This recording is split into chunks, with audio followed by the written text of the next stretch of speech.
I would love to go to like the basics for folks because I've explained it a little bit, but like tell us, what is Yoga Nidra? I explained Yoga Nidra as the practice of Shavasana. And Shavasana is corpse pose. Corpses don't move. We assume the position of death, the ultimate passing. So the process is it's actually a process of rebirthing. So getting our body to completely go into that final resting position. What made it make more sense was having practiced Vipassana, in which requires us to learn how to stay still for at least 1 hour and feel sensations come and go, like itches, pains, feeling them dissolve, and therefore experiencing impermanence.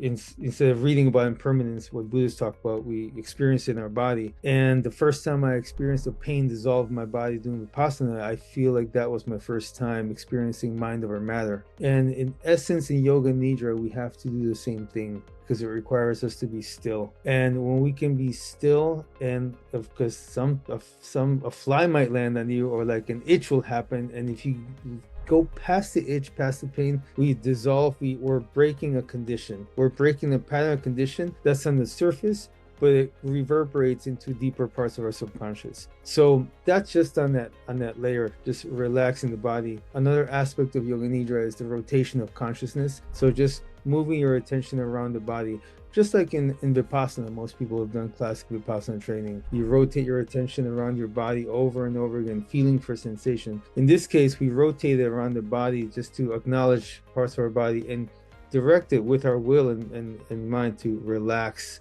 each part of your body. In essence, the more I've been doing this, I've been spending a lot of time really working on relaxing the internal organs, which is very much related to what in Chinese medicine, each organ is related to emotion. So just, for example, the liver, just acknowledging the liver, even imagining hugging your liver, giving your liver love. I mean, seriously, just that act. When do we give our liver love? When do we even get to acknowledge it? But that work is powerful because it really gets us into our inner terrain, as I call it. Ultimately the terrain, because we are just, or we come from soil, we go back to soil ultimately, right? Made of all the 5 elements. And then when I refer to the 5 elements, the fifth one I refer to is ether, which is related to prana. And we use that in our respiration. Just imagine the imagination of like having light flowing inside of our bodies. But when we're laying down with our eyes closed and completely relaxed, and our bodies are melted into this like radiant paralysis, and we conjure up memories or conjure up imagination, increase awareness to parts of our body, or inhale prana in that yogic sense into parts of our body, and then activate a sankalpa, an intention, like our body's creating all of this chemistry, all of this alchemistry is happening inside of us. Hormones are setting off, building enzymes on the spot. It's really wild. I mean, I feel like it's a pot of gold for humanity, all of, and it's not just this, because it's really the base layer of all somatic work is doing this, tapping into our bodies on that profound level where we can make change from deep within.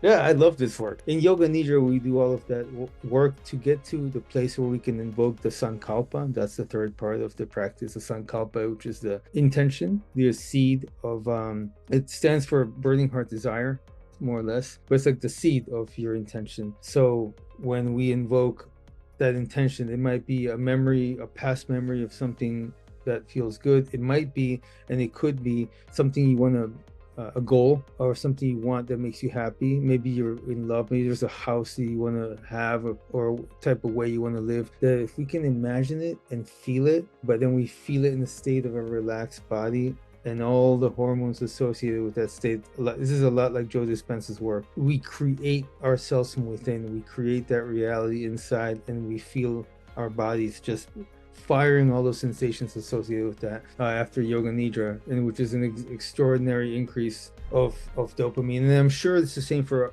others, for most somatic work, because as long as we get down into that state, we work on whatever we're working on. We're going to produce things that feel good for us, and that's going to produce dopamine. So when we come out of it, we're going to be lighter. We're going to likely feel refreshed and rejuvenated, ready to do whatever we're doing. So yeah, so those are the basic parts of Yoga Nidra: the rotation of consciousness, Sankalpa, and just the idea of like really tuning in and relaxing into our inner terrain.